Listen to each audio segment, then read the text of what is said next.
Friends, welcome to my YouTube channel. Friend, जैसा कि आप लोगों को पता ही है कि दिल्ली की 1511 अनऑथराइज कॉलोनीज जिसमें कि मालिकाना हक पाने का प्रोसेस कल से स्टार्ट हो जाएगा। इसे सरकार ने रेगुलराइजेशन की लिस्ट में डाल दिया है और ये रेगुलराइजेशन का प्रोसेस कल यानी 24 अप्रैल से स्टार्ट हो जाएगा। आप ऑनलाइन अपनी कॉलोनी को आप अपने घर का मालिकाना हक पाने के लिए ऑनलाइन अप्लाई कर सकते हैं और आपका जो अभी घर के जो कागज़ है जनरल पावर ऑफ अटॉर्नी उसको चेंज किया जाएगा रजिस्ट्री में, यानी कि आपको आपके घर के पक्के कागज़ दिए जाएंगे, आपको उसका पूरी तरह से मालिकाना हक दिया जाएगा। ठीक है फ्रेंड्स, अभी क्या है, कॉलोनी में जो भी सेल परचेज होती है वह होती है जनरल पावर ऑफ अटॉर्नी पे।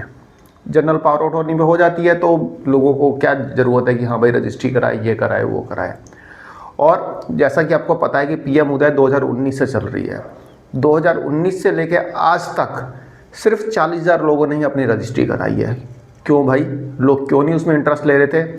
एक्चुअली क्या है कि जब cell purchase power of attorney पे हो ही जा रही है तो अननेसेसरी का क्यों रजिस्ट्री के फालतू के चक्कर में पड़ने जाए। तो फ्रेंड्स, ऐसा नहीं है, रजिस्ट्री होगी तो आपको बहुत फ़ायदे हैं। फ़ायदे क्या है कि आप अपने मकान के पेपर को एज ए कोलेट्रल रख सकते हैं, कहीं भी बैंक वगैरह के पास गिरवी रख सकते हैं, लोन ले सकते हैं।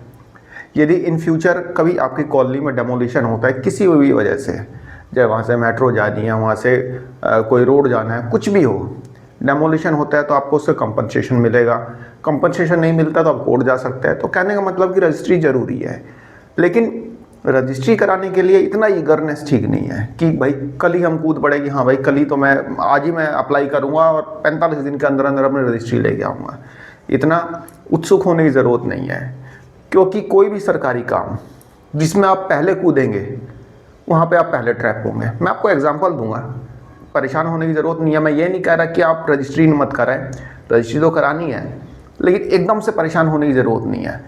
फ्रेंड्स, आपने देखा होगा दिल्ली के अंदर लाखों ऐसे लोग हैं जो कि बिना मीटर के पानी का यूज़ कर रहे हैं, लेकिन जिन लोगों ने मीटर लगवाया है, ये ईमानदारी दिखाई है सरकार के साथ, हाँ भाई मेरा दिल्ली जल बोर्ड का मीटर लगा हुआ है, अब मैं सुखी हूँ, वे लोग आज परेशान हैं। उनके लाखों लाखों रुपए के बिल आए हुए हैं, वही लोग परेशान हैं। और लाखों लोग ऐसे हैं अनऑथराइज कॉलोनीज में तो 70-80% लोगों ने मीटर नहीं लगवा रखे और वो मौज में है। तो गवर्नमेंट की पॉलिसी है, जो लीगल काम करे उसको परेशान करो। यहाँ पे आपने देखा होगा लोग कितना परेशान होते हैं। अब मैं जैसे पानी के मीटर की बात कर रहा हूँ, तो जो लोग बिना मीटर के हैं वो बड़े सुखी हैं, उनका कोई बिल नहीं है। और गवर्नमेंट ने उनके लिए एक और फ़ायदे का काम किया है भाई, जिसके इलीगल कनेक्शन है उसके लिए 1,000 रुपये की स्कीम निकाल देगी। हाँ भाई, आप 1,000 रुपये दो, आप अपना पानी का मीटर लीगल करवा लो, यानी कि मीटर लगवा लो।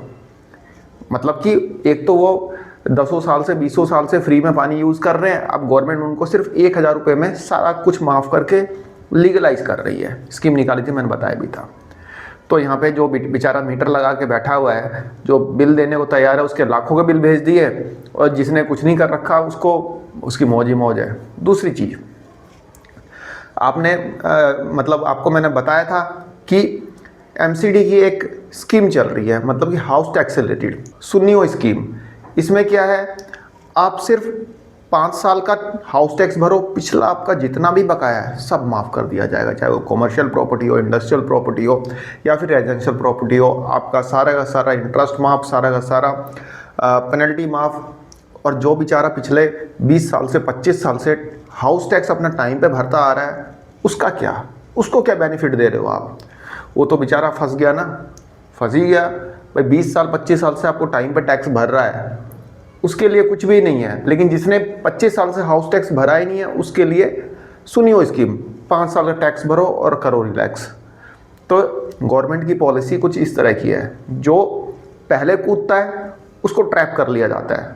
ये नहीं कह रहा कि भाई कि रजिस्ट्री मत कराओ, रजिस्ट्री कराओ, लेकिन मैं आपको एग्जाम्पल दे रहा हूँ। तीसरा एग्जाम्पल, जीएसटी लागू हुआ था, तो जिसने अपनी रिटर्नें लेट की उनके ऊपर पेनल्टी लगी, उनके ऊपर इंटरेस्ट लगा, सब कुछ लगा। लोगों ने, बेचारों ने इंटरेस्ट दे के अपनी रिटर्नें फाइनल की। लेकिन उसके बाद गवर्नमेंट एक एमनेस्टी स्कीम लेके आती है, बोलती है कि भाई आपका जो भी रिटर्न मतलब आपने नहीं भरी है उसको 20 रुपये पर क्वार्टर के हिसाब से आप इंटरेस्ट पे करो और अपना पूरा रिलैक्स करो, कोई दिक्कत नहीं है। लेकिन जिन्होंने टाइम पे टैक्स भरा, टाइम पे इंटरेस्ट दिया, टाइम पे पेनल्टी दिया, उनके लिए कुछ नहीं हुआ, परेशान ही परेशान रहे हैं। तो इसलिए गवर्नमेंट की पॉलिसी थोड़ा सा रुक के, बाकी आपको अप्लाई करना है, कल से अप्लाई कर दीजिए, नो प्रॉब्लम। अप्लाई करने का प्रोसेस जो है सारा यहाँ पे अभी मैं आपको बता दूंगा कि क्या क्या इंस्ट्रक्शन दिए हुए हैं अप्लाई करने से रिलेटेड और क्या क्या आपको सावधानी बरतनी है, कौन कौन से डॉक्यूमेंट्स डालने हैं, ये सारी चीज़ें अभी हम देख लेंगे। अभी हम चलते हैं स्वगम पोर्टल पे और देखते हैं कि कौन कौन सी चीज़ें अप्लाई करते समय आपको ज़रूरत पड़ेगी। फ्रेंड्स, आप देखेंगे ये स्वगम पोर्टल है जिसपे कि आपको रजिस्ट्री के लिए, मतलब कि अपने घर के मालिकाना हक के लिए अप्लाई करना होगा। इसमें कुछ गाइडलाइंस दी हुई है, मतलब कि आप कैसे अप्लाई करेंगे, क्या क्या आपको चीज़ें ध्यान रखनी है। सबसे पहले तो एलिजिबिलिटी चेक करनी है। कहाँ से? Eligibility check before applying, ensure that the plot is forming part of approval layout plan and category as per provision of master plan 2021। भाई मास्टर प्लान 2021 के अकॉर्डिंग आपका जो प्लॉट है, मतलब कि आप जहाँ पे रह रहे हैं वह अप्रूव होना चाहिए, उसका लेआउट जो है अप्रूव होना चाहिए। अभी तो इन्होंने बोला था कि कोई लेआउट मंजूरी ज़रूरी नहीं है, ज़रूरत नहीं है। अब बोल रहे हैं कि लेआउट जो है अप्रूव होना चाहिए। खैर वो हो सकता है कि एमसीडी के सेंस में बोल रहे हों कि एमसीडी से अप्रूव होने की ज़रूरत नहीं है यहाँ पे।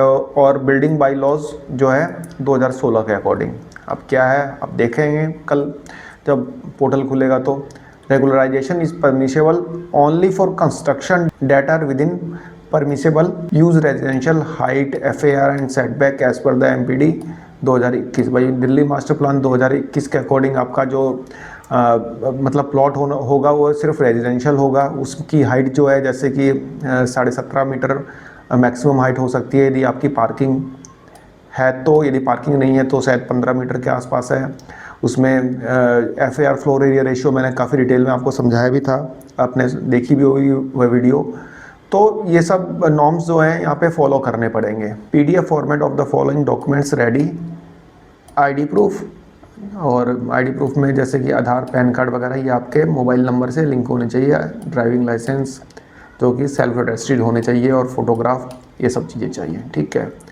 Then uploaded document size should be within the prescribed size limit. अब देखिए कितना मांगता है जो डॉक्यूमेंट का साइज़, शायद डॉक्यूमेंट्स वगैरह के लिए 5 MB मांगेगा। अब कल जब पोर्टल खुलेगा तभी पता चलेगा। इसमें आपको अपनी GPA सेल डीड वगैरह है तो उसकी सेल्फ अटेस्टेड कॉपी आपको अपलोड करनी होगी। Copy of sanction building plan, में बिल्डिंग प्लान सैंक्शन कहाँ से लाएंगे, इफ़ एनी, यदि है तो, नहीं है तो होगा किसके पास, किसी के पास नहीं होगा, तो ये मतलब अपलोड करने की ज़रूरत नहीं है।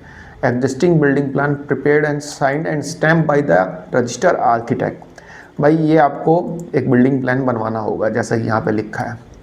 जो आपका घर बना हुआ है आपके प्लॉट पे, उसका बिल्डिंग प्लान आपको किसी आर्किटेक्चर से बनवाना होगा। उसकी पैमाइश एक टाइप की होती है, पैमाइश वो करके देगा, एक सर्टिफिकेट बना के देता है, ठीक है। यदि आपको ऐसा आर्किटेक्चर ना मिले तो बता देना, दे दूँगा आपको डिटेल, ठीक है। बहुत लोग हैं दिल्ली में, बहुत हैं जो इस टाइप का काम करते हैं, ठीक है। MCD के हाउस टैक्स में भी यदि आपको असेसमेंट कराना होता है, यदि आपका स्क्रूटनी में कोई केस फंसता है, तब भी आपसे ये आर्किटेक्चर का सर्टिफिकेट ये लोग मांगते हैं। तो ये जब होगा तब आपको दे दूंगा, ठीक है, ज़रूरत पड़ेगी तो। उसके बाद structural stability certificate issued by empanelled structural engineer duly sign and stamped. ये भी भाई किसी एजेंट से कराना होगा, मतलब कि एजेंट वगैरह करा के देते हैं, जिसमें कि जो स्ट्रक्चरल जो पैनल में इंजीनियर रखे गए हैं वे इसको बना कर देते हैं, ठीक है। फोटोग्राफ्स लगेगी आपके प्रॉपर्टी की, जो कि फ्रंट से, साइड से, रियर से। रियर में किसी का घर बना होगा तो कहाँ से दोगे? मान लो आपका 1 मंजिल का घर बना है, पीछे किसी का 4 मंजिल का बना है तो कहाँ से दोगे?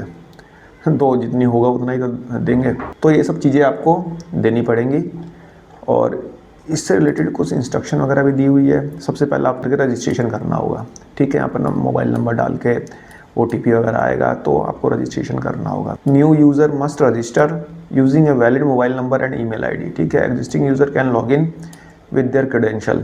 भाई यदि पहले से रजिस्ट्रेशन है तो अपना क्रेडेंशियल डाल के लॉग इन कर लो। Fill the application form, enter property details, ownership particulars and construction details, ये सब चीज़ें डालनी होगी। Upload documents, upload all mandatory documents and existing construction plan. Submit application after review and confirmation submit the application.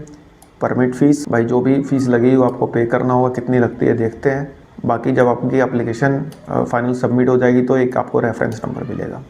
तो देखते हैं कल से कैसा स्टार्ट होता है, लेकिन ज़्यादा जल्दबाजी करने की ज़रूरत नहीं है भाई साहब, मैं पहले बता दे रहा हूँ, ज़्यादा जल्दबाजी मत करना, ठीक है ना, आराम से करने की ज़रूरत है। मैं तो कहूँगा कि कुछ दिन रुक जाओ, ठीक है, ऐसा नहीं है कि करना ही नहीं, करना है, करना ज़रूरी है, क्योंकि ओनरशिप राइट्स आपको मिल जाएगा, ठीक है। आपको हर साल उसके बाद हाउस टैक्स पे करना ज़रूरी रहेगा, हर साल आपको हाउस टैक्स पे करना होगा अपने घर का ही, यदि आप अनऑथराइज कॉलोनीज़ में रहते हैं तब भी, ठीक है। अब तक तो हाउस टैक्स पे नहीं करते थे, बट आपको पे करना होगा। दूसरा, यहाँ पे स्टैम्प ड्यूटी अगर पे करनी होगी, जब आप रजिस्ट्री ऑफिस जाएंगे तो उससे पहले स्टैम्प ड्यूटी, दिल्ली में जो भी स्टैम्प ड्यूटी चल रही होगी, जो भी सर्कल रेट आपका जिस भी एरिया में जिस कैटेगरी में भी आपका घर पड़ता हो, ABCDEF जिसमें भी पड़ता हो, उसके अकॉर्डिंग जो सर्कल रेट डिसाइड होगा उसका जो 5%, 6%, 7% जो भी हो, यदि फीमेल के नाम से, मेल के नाम से, ज्वाइंट नेम से है तो उसके अकॉर्डिंग स्टैम्प ड्यूटी डिसाइड होगी, वो आपको पे करनी होगी, रजिस्ट्री अमाउंट पे करना होगा, तो सारी चीज़ें आपको पे करनी होगी वहाँ पे, ठीक है। ऐसा नहीं है कि आप सोचें कि अप्लाई कर देंगे, हाँ भाई मेरा हो जाएगा, पेपर बन के आ जाएंगे, ऐसा नहीं, आपको उसमें पैसा भी देना पड़ेगा, रजिस्ट्री के चार्जेस लगेंगे, जो कि डिपेंड करेगा कि आपकी कॉलोनी किस कैटेगरी में है, ए से लेके BCDEFGHI जिसमें भी हो। आप MCD की साइड पे देख सकते हैं कि आपकी कॉलोनी जो है कौन सी कैटेगरी में पड़ती है, ठीक है। तो उसके अकॉर्डिंग आपका सर्कल रेट डिसाइड होगा, देन आपकी स्टैम्प ड्यूटी उस पर लगेगी, ठीक है। तो फ्रेंड्स, एक छोटी सी इन्फॉर्मेशन थी, आई होप आपको पसंद आई होगी। धन्यवाद, नमस्कार।